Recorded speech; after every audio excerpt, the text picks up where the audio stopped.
नमस्कार मु विनय कुमार राणा आपण मानू ऑनलाइन क्लास को स्वागत जनाऊँ। आज आम दशम श्रेणी प्रथम अध्याय भारतीय जातीय आंदोलन में गांधीजी को आविर्भाव विषय आलोचना करवा। सही गुजरात राज्यर छोट जगह पोरबंदर से गोटे छोट बालक केमिति आम भारतर राष्ट्रपिता हिसाब से जो तांकर चलापथ तांकर जो यात्रा से विषय आज आम आलोचना करवा। अक्टोबर मास 2 तारिख दिन आम समस्ते गांधी जयंती पालन करते। जन्म होते से केवे ना 1869 मसीहा अक्टोबर 2 तारिख दिन से जन्मग्रहण करते। पिता थे मोहनदास एवं माता थे पुतुली। तेरे सही गुजरात पोरबंदर से छोट बालक जी कि अंधार को डरुला बहुत लाजकुड़ा थिला केमिति सी महान व्यक्तित्व बा आम भारतर जातीय पिता रूप से केमिति सी बोलाई एवं केउं समय केउं मुहूर्त तांको एते बलिष्ठ कर देथिला से विषय रे आज आम धारणा कर। गांधीजी जन्मर ठीक 13 वर्ष जो 13 वर्ष होता कस्तूरबा सहित विवाह कर दिया किंतु मन में विवाह टिके भी सहमति नथिला कारण से भावुले एते छोट बयस विवाह करवा ठीक नुह। सेमती किछि वर्ष गला आमर 1888 मसीह से चिंता कले वकिलाती पढ़ाई एवं वकिलाती पढ़ाई से इंग्लैंड को यात्रा कले। वकिलाती पढ़ू पढ़ू 3 वर्ष कटिगला एवं वकिलाती से पास कर पुणी आउे भारत को फेरी आसिले केबे ना 1891 मसीह। 91 मसीहा जेहेतु तांकर बापा जन सरकारी कर्मचारी थिले तो तांकर सेठी घरे किसी असुविधा होई नथिला एवं से घर को आसी राजकोट और बॉम्बे रे तांकर वकिलाती प्रैक्टिस करथिले। किंतु एहा परे तांको एक साउथ अफ्रिका रु डाकर आस्तिला तांकर केस लढ़िया जोटा कि तांकर पूरा व्यक्तित्व चेंज हो जाए। दक्षिण अफ्रिका रे व्यवसाय करथुवा जणा भारतीय मुसलमान जान को नाम थिला दादा अब्दुल्ला से महात्मा गांधी को तांकर केस लढ़िया निमंत्रण करथिले एवं गांधीजी तांकर केस लढ़िया 1891 मसीहा रे जाई साउथ अफ्रिकार नाटाल नामक सहर में पहुंची थे। गांधीजी जिते जाई साउथ अफ्रिका रे पहुंचले से देखिले सेठारे बास करथुवा भारतीय एवं सेठारे जो कृष्णांग लोक माने थिले अफ्रिकार से बहुत अत्याचार करा जाउतला। ताले कौन मन राष्ट्र को कौन अत्याचार करा जाउतला तेबे प्रथमे कहै गले सेमानंको ठारू निर्वाचनी कर आदाय कराउतला एवं तांको नाम पंजीकरण कराउतला। ए सब कइला परे भी सेमानंको निर्वाचन रे अंशीदार करा जाउतला बा सेमानंको भोट देया पई मना करा जायतिला। द्वितीयतः सेमान जो परिवेश रे रहुतिले बहुत से अस्वास्थ्यकर थिला।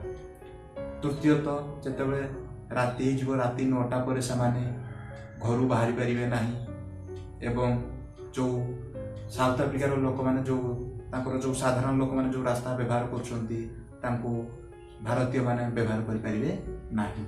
एवं चतुर्थ कोन थिला सेटरे जो ट्रेन चालुतला तार प्रथम श्रेणी बगी द्वितीय श्रेणी बगी रे भारतीय माने बसी परिबे नाही। से माने केवल तृतीय श्रेणी कि तापर जातिला से सेटारे बसी परिबे किंतु प्रथम श्रेणी और द्वितीय श्रेणी बगी रे से बसी परिबे। आ गोटे मध्य मुख्य अत्याचार थिला से अत्याचार कौन थिला ना जो भारतीय माने बास करथुले दक्षिण अफ्रिका रे सेमानंकु समस्त को कुली बोली संबोधन करा होतला। कुली माने बुझुंती ना जो ट्रेन रे जो जिनस पत्र नेबा आनिबा करंती ताको कुली कहा जाय। ताले एई सब अत्याचार भारतीय जो माने कि दक्षिण अफ्रिका रहउतिले तांको ऊपर करा जाउतिला एवं गांधीजी जेतेबेले जाई सेठी पहुंचीतिले से मध्य एई सब अत्याचार मध्य तांको ऊपर होइतिला। से जेतेबेले प्रथम न्यायालय को जाइतिले बा कोर्ट को जाइतिले तांकर कोगड़ चिठी प्रथम खोला जाइतिला तांको कोगड़ चिठी खोल देतिले जोटा कि तांको बहुत खराब लागितिला।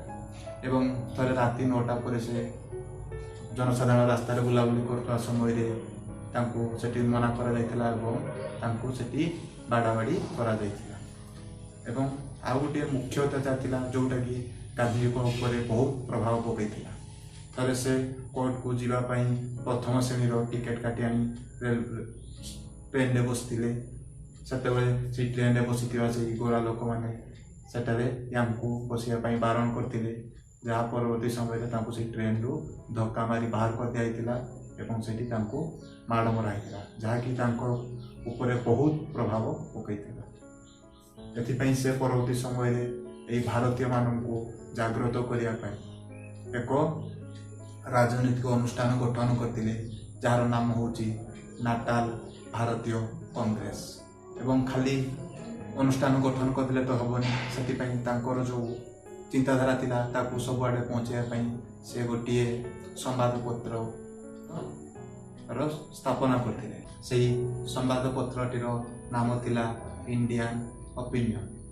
ସେ ଓପିନିଅନ୍ରେ କେଉଁ ବିଷୟରେ ଛପା ହେଉଥିଲା ନା ସେଠାରେ ଥିବା ଯେଉଁ ଭାରତୀୟ ଲୋକମାନଙ୍କ ଉପରେ ଅତ୍ୟାଚାର ହେଉଥିଲା ତାର ଅବଗତି ନିମନ୍ତେ ସେଠାରେ ସବୁ ଖବର ପ୍ରକାଶ ପାଉଥିଲା। ତେବେ ଏହି ଭାରତୀୟ ନାଟାଲ କଂଗ୍ରେସ ଏବଂ ଇଣ୍ଡିଆନ୍ ଓପିନିଅନ୍ ପତ୍ରିକା 1894 ମସିହାରେ ସ୍ଥାପନ କରାଯାଇଥିଲା ବା ପ୍ରତିଷ୍ଠା କରାଯାଇଥିଲା। ତେବେ ଏହିସବୁ ଅତ୍ୟାଚାର ଆଉ ଲୋକମାନଙ୍କର ଯେଉଁ ଅସନ୍ତୋଷ ଭାବ ଆସ୍ତେ ଆସ୍ତେ ବଢ଼ି ଚାଲିଥିଲା। ଲୋକମାନଙ୍କର ଏଇ ଯେଉଁ ଅସନ୍ତୋଷ ଭାବ, ଅତ୍ୟାଚାର ଏସବୁ ଗୋଟିଏ କାରଣ କରୁଥିଲା, ଯାହାକି ପରବର୍ତ୍ତୀ ସମୟରେ ଏକ ବିଶାଳ ଆନ୍ଦୋଳନରେ ପରିଣତ ହେବ। 1906 ମସିହାରେ ଦକ୍ଷିଣ ଆଫ୍ରିକାର ସରକାର ସେଠାରେ ଏକ ନୂତନ ଆଇନ ବା ନିୟମ ପ୍ରଣୟନ କରିଥିଲେ, ଯେଉଁଥିରେ ଦକ୍ଷିଣ ଆଫ୍ରିକାରେ ବାସ କରୁଥିବା ଭାରତୀୟମାନେ ତାଙ୍କର ଆଙ୍ଗୁଳି ଛାପ ଥିବା ପ୍ରମାଣପତ୍ର ବା ପଞ୍ଜୀକୃତ ପ୍ରମାଣପତ୍ର ସବୁବେଳେ ନିଜ ପାଖରେ ରଖିବା ପାଇଁ ସେମାନଙ୍କୁ କୁହାଯାଇଥିଲା, ଯେଉଁଟାକି ସେମାନଙ୍କୁ ଟିକେ ହେଲେ ଭଲ ଲାଗିନଥିଲା। ଏବଂ ଗାନ୍ଧୀଜୀ ମଧ୍ୟ ଏହି ନିୟମ ପ୍ରତି ଅସନ୍ତୋଷ ଭାବ ବ୍ୟର୍ଥ କରିଥିଲେ। ଏହି ଆନ୍ଦୋଳନ ସତ୍ୟ ଓ ଅହିଂସା ମାଧ୍ୟମରେ ଗାନ୍ଧୀଜୀ ଚଳିଥିଲେ, ଯାହା ଦକ୍ଷିଣ ଆଫ୍ରିକାର ସରକାର ଡରି ଯାଇ ତାଙ୍କୁ ଜୋହାନ୍ସବର୍ଗରେ ଥିବା ଏକ ଜେଲରେ ତାଙ୍କୁ ପୁରାଇ ଦେଇଥିଲେ। କିନ୍ତୁ ଲୋକମାନଙ୍କର ସେତେବେଳେ ଏତେ ସପୋର୍ଟ ଥିଲା, ପରବର୍ତ୍ତୀ ସମୟରେ ତାଙ୍କୁ ଗାନ୍ଧୀଜୀଙ୍କୁ ଛାଡ଼ିବା ପାଇଁ ବାଧ୍ୟ ହୋଇଥିଲେ। ଏହାପରେ ଠିକ୍ 2 ବର୍ଷ ପରେ 1908 ମସିହାରେ ଦେଶାନ୍ତର ଗମନ ନିଷେଧ ଆଇନ ଭାବେ ଗୋଟିଏ ଆଇନ ପ୍ରଚଳନ କରିଥିଲେ, ଯେଉଁଥିରେ ଲୋକମାନଙ୍କୁ ଗୋଟିଏ ଦେଶରୁ ଅନ୍ୟ ଦେଶକୁ ବା ସେ ଦେଶରୁ ଅନ୍ୟ ଦେଶକୁ ଯିବା ପାଇଁ ନିଷେଧ କରାଯାଇଥିଲା। କିନ୍ତୁ ସେଠାରେ କିଛି ଭାରତୀୟ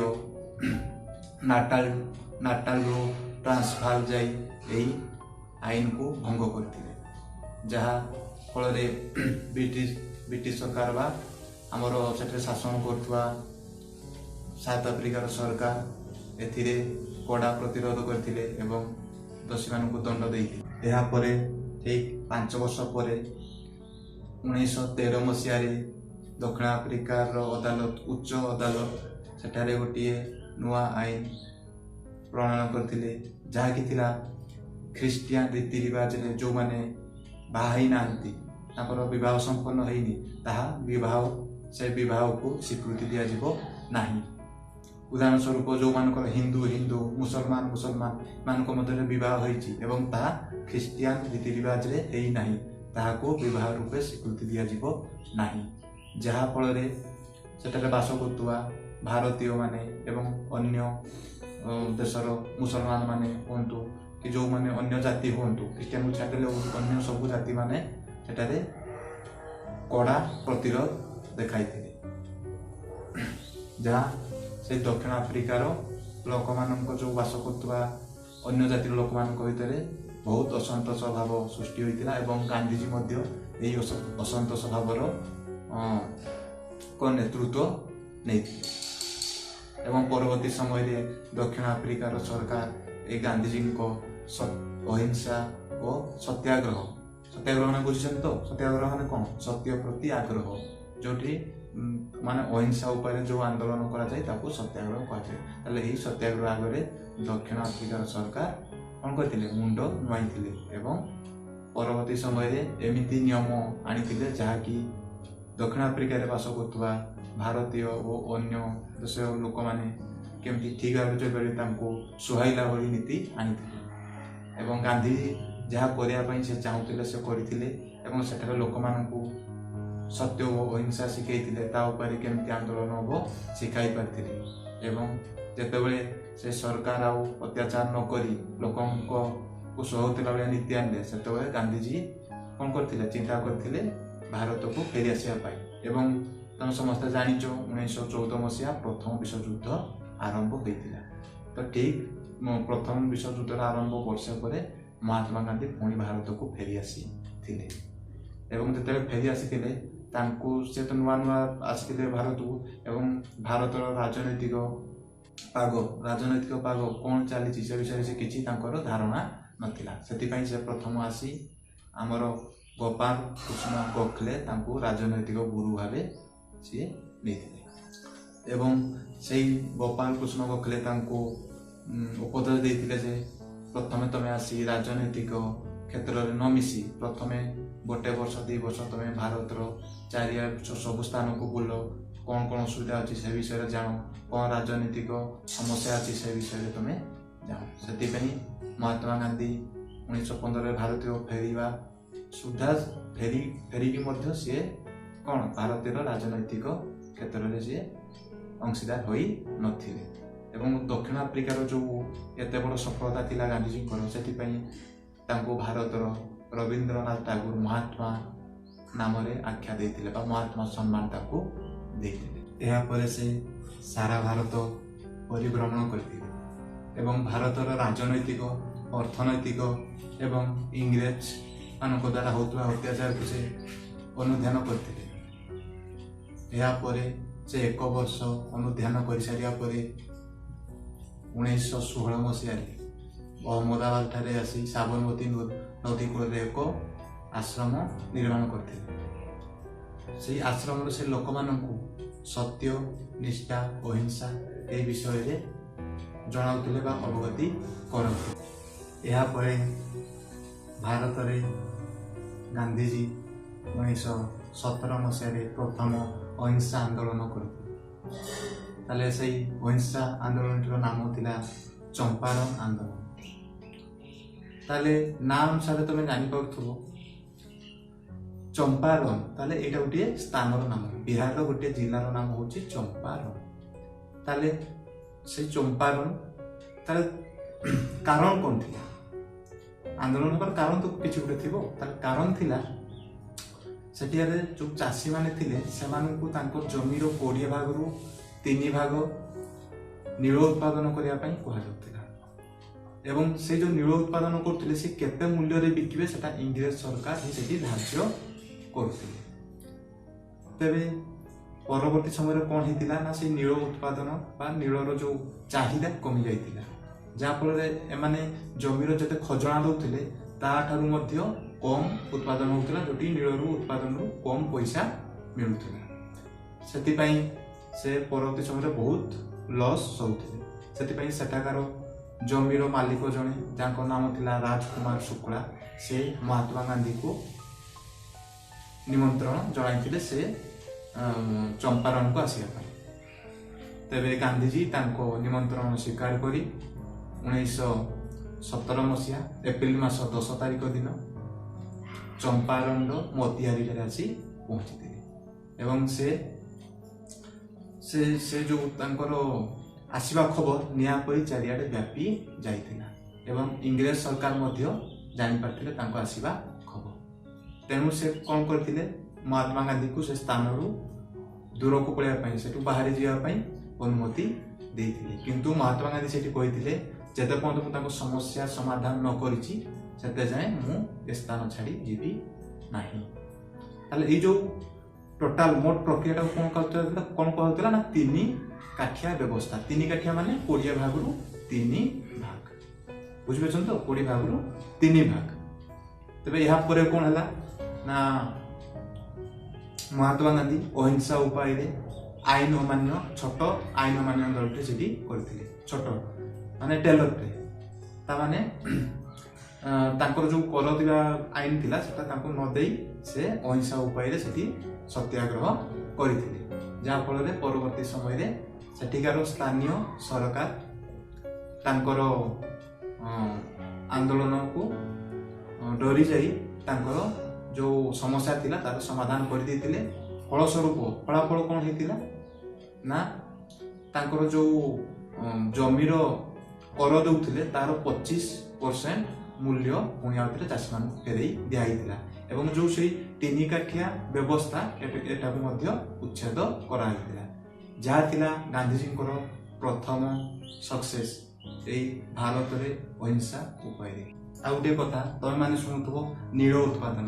ତମେମାନେ ନୂଆ ଶୁଣୁଥିବ ନୀଳ କ'ଣ ନା, ନୀଳ ହେଉଛି ଏପରି ଏକ ଶସ୍ୟ ଯେଉଁଟାକି ଆମର କପଡ଼ା କାରଖାନାରେ କାମରେ ଆସେ। କପଡ଼ାକୁ ରଙ୍ଗ ଦେବାରେ ଏହି ଶସ୍ୟଟି କାମରେ ଆସେ।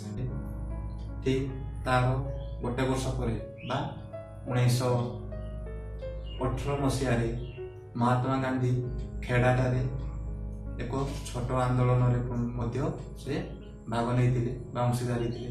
ତାହେଲେ ସେ ଖେଡ଼ାର ଅସୁବିଧା କ'ଣ ଥିଲା ନା ଗୁଜରାଟର ସେଇ ଖେଡ଼ା ଜିଲ୍ଲାରେ ତାଙ୍କର ଦୁର୍ଭିକ୍ଷ ପଡ଼ିଥିଲା, ଯାହାଫଳରେ ଯେତିକି ଶସ୍ୟ ଉତ୍ପାଦନ ହୁଏ ସେଟା ହୋଇପାରୁନଥିଲା।